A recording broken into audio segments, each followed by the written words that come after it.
خواجہ غریب نواز چشتی رحمت اللہ تعالی علیہ کی مزار مبارک کو ہندوستان کے بادشاہ اورنگزیب عالمگیر نے توڑنے کا ارادہ کیا۔ بادشاہ اورنگزیب کو ولیوں کے مطابق یہ غلط فہمی تھی کہ مرنے کے بعد مزاروں میں انہیں زندہ کیا جاتا ہے۔ اپنی اسی وہم کو دور کرنے کے لیے بادشاہ اورنگزیب ایک روز غریب نواز کی زیارت کرنے کے لیے اجمیر شریف تشریف لے گئے، اور جب اجمیر پہنچے اور اجمیر پہنچ کر اورنگزیب نے اپنے قاضی سے کہا کہ چلو مان لیتا ہوں کہ غریب نواز اللہ کے ولی ہے، مگر میں تبھی یہ مانوں گا جب میں ان کو سلام پیش کروں گا تو وہ مجھے سلام کا جواب ملنا چاہیے۔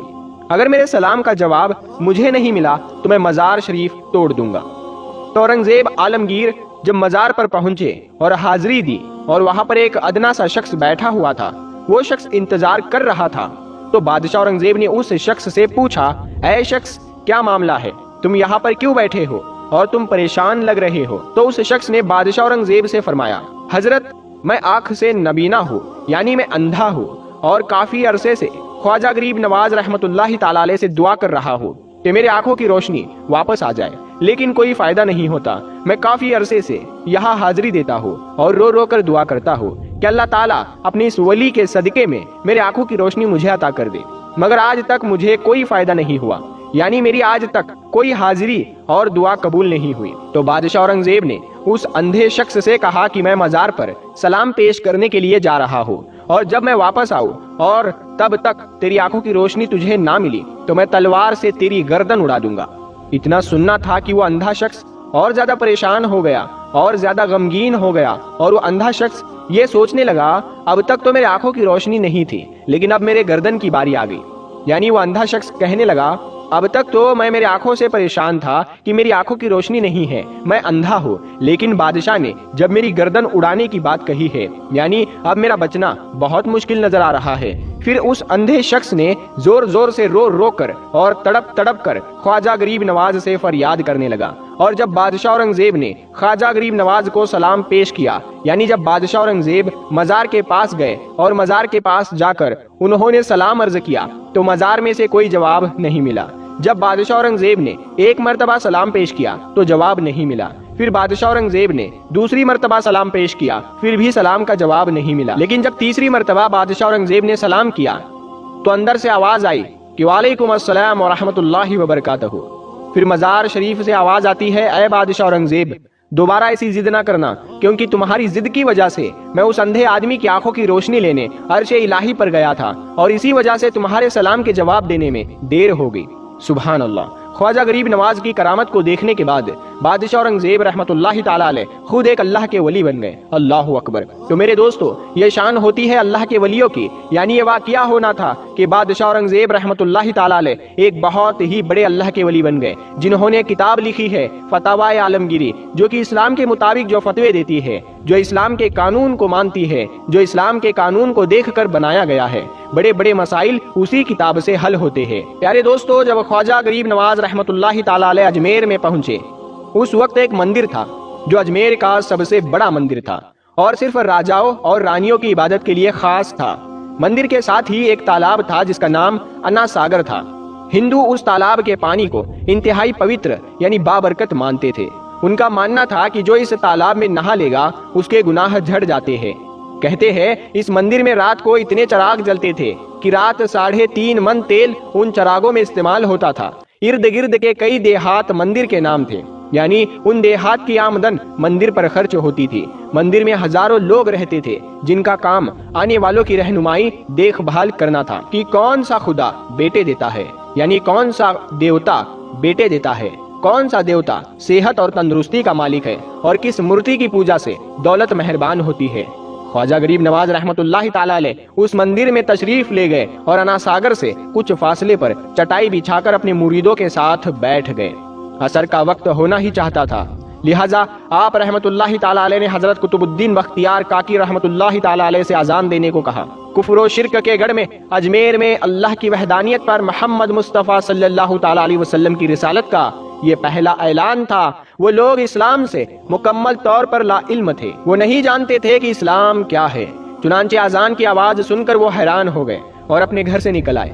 سب مسافروں نے انا ساگر کے پانی سے وضو کیا اور نماز پڑھنا شروع کیا۔ سب ہندو حیران رہ گئے